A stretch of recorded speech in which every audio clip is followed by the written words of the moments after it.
ছোট থেকেই ছেলেটি ছিল উচ্চাভিলাষী। নদী ঘেরা, শস্য শ্যামল ও ফলে ফুলে ভরা প্রাকৃতিক শোভার মধ্যে পাঠশালায় পড়াশোনা করে। গুরুমশাইয়ের কড়া শাসন, কিন্তু ছেলেটির তাতে কোনো ভয় ডর নেই। কেনই বা থাকবে? সে যে অত্যন্ত মেধাবী। গুরুমশাই খুবই ভালোবাসে তাকে। ছোট ছোট ছড়া, কবিতা, গানের দু এক লাইন লিখে এনে বন্ধুদের শোনাতো। এই ছেলেই বড় হয়ে লিখলেন প্রথম বাংলার চতুর্দশপদী কবিতা, প্রবর্তন করলেন অমিত্রাক্ষর ছন্দের। এতক্ষণে নিশ্চয়ই বুঝতে পেরেছেন ছেলেটিকে। বাংলা সাহিত্যের প্রবাদ পুরুষ, বাংলার নবজাগরণ সাহিত্যের অন্যতম পুরোধা ব্যক্তিত্ব, যার জীবন ও কাব্যসৃষ্টি দুটি পরম বিস্ময়কর, মাইকেল মধুসূদন দত্ত।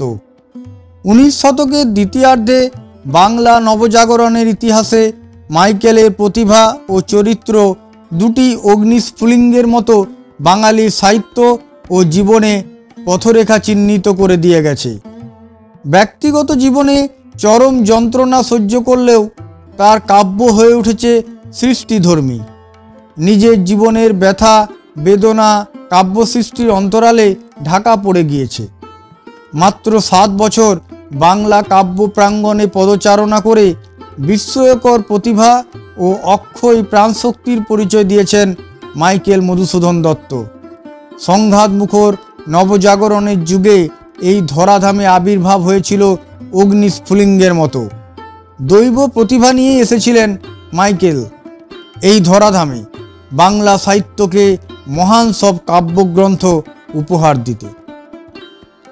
এই মহান বাঙালি কবি ও নাট্যকার 1824 খ্রিস্টাব্দের 25শে জানুয়ারি অধুনা বাংলাদেশের যশোর জেলায় কপোতাক্ষ নদের তীরে সাগরদাড়ি গ্রামে এক সম্ভ্রান্ত কায়স্থ পরিবারে জন্মগ্রহণ করেন।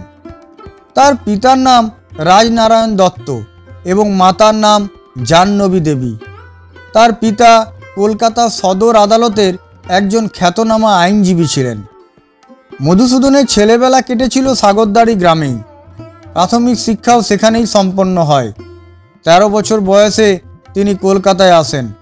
স্থানীয় একটি স্কুলে কিছুদিন পড়ার পর তিনি হিন্দু কলেজে, যেটি বর্তমানে প্রেসিডেন্সি কলেজ, সেখানে ভর্তি হন। মেধাবী ছাত্র হওয়ায় কলেজের অধ্যাপক এবং অধ্যক্ষের প্রিয় পাত্র হয়ে ওঠেন। এই কলেজে পড়ার সময়ই তার মধ্যে কাব্যপ্রীতি অধিক পরিমাণে সঞ্চারিত হয়। মাত্র 18 বছর বয়সেই একজন বড় কবি হওয়ার বাসনা মাথা চাড়া দেয়। বিলেত যাওয়ার উচ্চাকাঙ্ক্ষাও তার মনে বদ্ধমূল হয়ে যায়। কলেজে তার সহপাঠী ছিলেন রাজনারায়ণ বসু, ভূদেব মুখোপাধ্যায়, গৌরদাস বসাক, প্যারীচরণ সরকার প্রমুখ বিশিষ্ট ব্যক্তিবর্গ। এদের মধ্যে গৌরদাস বসাক ছিলেন মধুসূদনের ঘনিষ্ঠতম বন্ধু।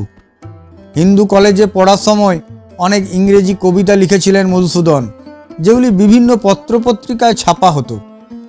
তার পিতার সঙ্গে মধুসূদনের সম্পর্ক ছিল বন্ধুর মতো।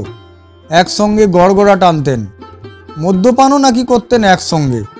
কিন্তু ছেলের আচার আচরণে কিছুটা উদ্বিগ্ন ছিলেন তার পিতা রাজনারায়ণ দত্ত।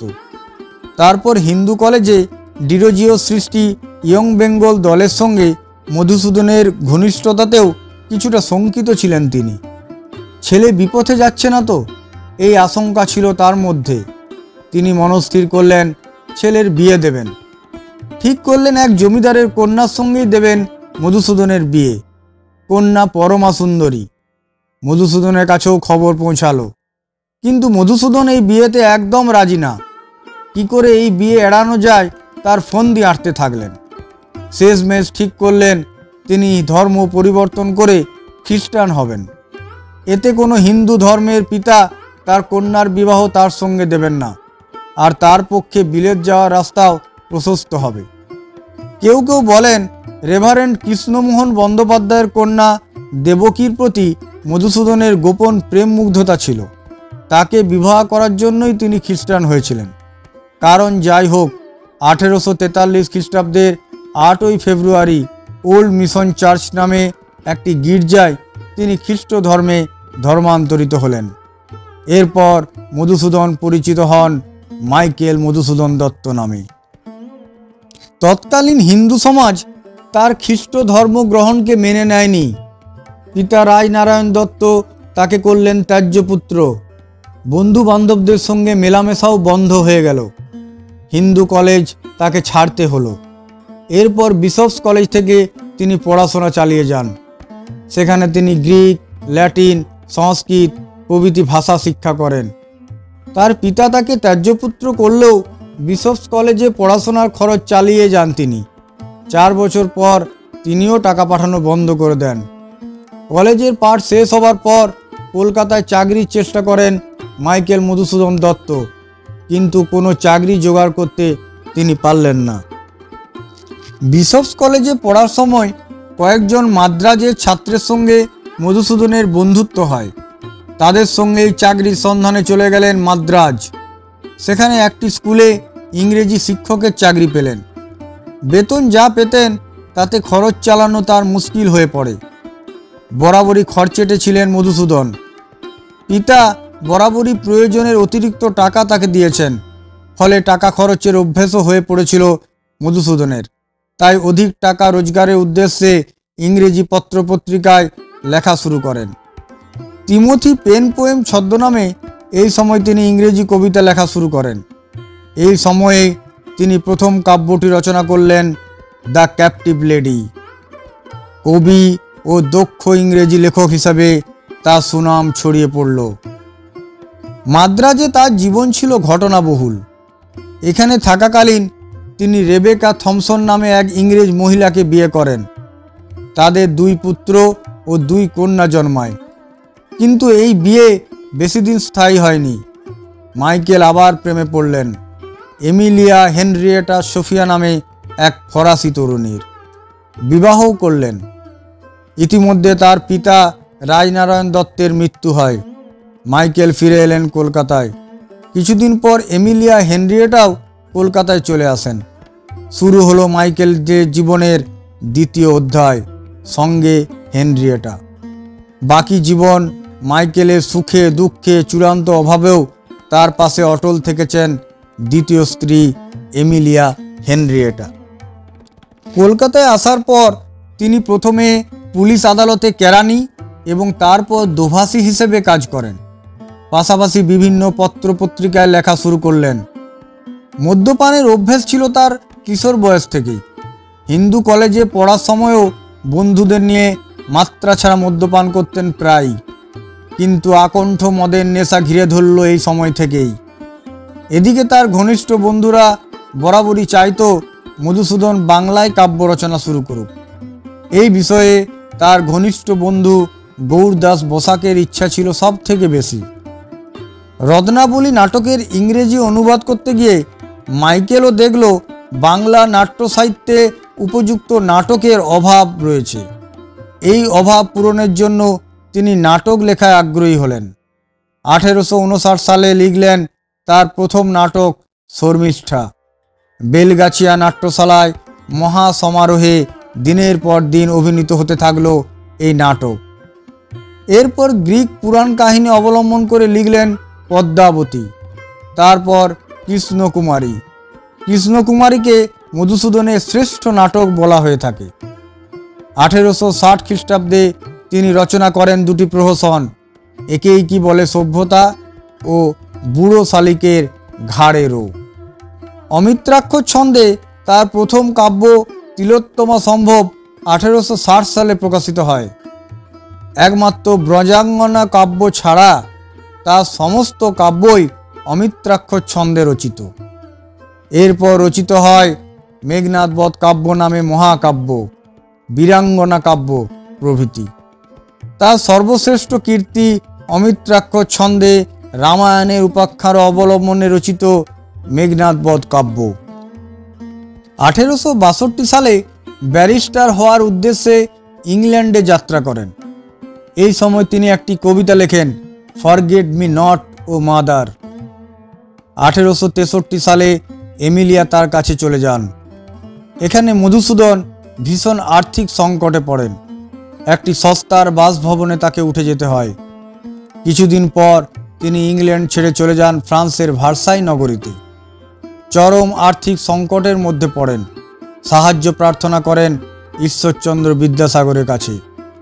বিদ্যাসাগর মহাশয় তাকে এই সময় টাকা পাঠাতেন। ফ্রান্সে থাকাকালীনই তিনি বেশ কিছু বাংলা সনেট রচনা করেন, যেগুলি পরবর্তীকালে চতুর্দশপদী কবিতা নামে প্রকাশিত হয়। বাংলা কাব্য সাহিত্যে চতুর্দশপদী কবিতার সূচনা তিনিই করেছিলেন। ঈশ্বরচন্দ্র বিদ্যাসাগরের আর্থিক সাহায্যেই মধুসূদন ব্যারিস্টারি পড়া শেষ করে দেশে ফিরতে পেরেছিলেন। এই কারণে মধুসূদন দত্ত বিদ্যাসাগরকে দয়াসাগর নামে অভিহিত করেন। তিনি বিদ্যাসাগর নামে একটি কবিতাও লেখেন। কলকাতায় ফিরে তিনি কলকাতা হাইকোর্টে কাজ শুরু করেন। দেশে ফিরে এসে তিনি খুব সামান্যই লেখালেখির কাজ করতে পেরেছিলেন। 1871 সালে তিনি হোমারের ইলিয়াড মহাকাব্যের কয়েকটি স্বর্গের অনুবাদ করে হেক্টর বধ প্রকাশ করেন। এটি ছিল মধুসূদনের একমাত্র গদ্য আখ্যান। 1872 সালে বেঙ্গল থিয়েটারের জন্য পারিশ্রমিকের বিনিময়ে লেখেন শেষ নাটক মায়া কানন। কলকাতা হাইকোর্টে আইন চর্চা তিনি বেশি দিন করেননি। অমিতব্যয়ী স্বভাবের জন্য ঋণগ্রস্ত হয়ে পড়েন। প্রচণ্ড দারিদ্রতার মধ্যে পড়েন শেষ জীবনে। অত্যন্ত শারীরিক কষ্ট ও দারিদ্রতার মধ্যে তাদের চতুর্থ সন্তানকে জন্ম দিতে গিয়ে হেনরিয়েটাও মারা যান। অতিরিক্ত মদ্যপানের ফলে মধুসূদন দত্তের স্বাস্থ্য ভেঙে পড়ে। 1873 খ্রিস্টাব্দের 29 জুন আলিপুর জেনারেল হাসপাতালে মৃত্যুবরণ করেন এই অসাধারণ কবি, বাংলার মধুকবি মাইকেল মধুসূদন দত্ত। কলকাতা সার্কুলার রোডে তাকে সমাধিস্থ করা হয়। গৌরচন্দ্র বসাক সহ কয়েকজন বন্ধু বহু বছর পর স্মৃতিফলক লাগিয়ে দিয়েছিলেন মাইকেলের সমাধিস্থলে। সেখানে লেখা ছিল, দাঁড়াও পথিক বর, জন্ম যদি তব বঙ্গে, তিষ্ঠ ক্ষণকাল এ সমাধিস্থলে, জননীর কোলে শিশুলভ হয়ে যে মতি বিরাম, মহির পদে মহানিদ্রাবৃত, দত্ত কুলোদ্ভব কবি শ্রী মধুসূদন, যশোরে সাগরদাড়ি কপোতাক্ষ তীরে জন্মভূমি, জন্মদাতা দত্ত মহামতি, রাজনারায়ণ নামে জননী জাহ্নবী। ধন্যবাদ বন্ধুরা, আপনারা শুনলেন বিখ্যাত কবি মাইকেল মধুসূদন দত্তের জীবন কাহিনী। যদি ভালো লাগে ভিডিওটি একটু লাইক করে দেবেন আর শেয়ার করে দেবেন বন্ধুদের সঙ্গে। আর যারা চ্যানেলটি এখনও সাবস্ক্রাইব করেননি তারা চ্যানেলটি সাবস্ক্রাইব করে পাশের বেল আইকনটি প্রেস করে দেবেন, যাতে এই রকম নতুন নতুন ভিডিও নোটিফিকেশন আপনাদের কাছে পৌঁছে যায়। ভালো থাকবেন, সুস্থ থাকবেন।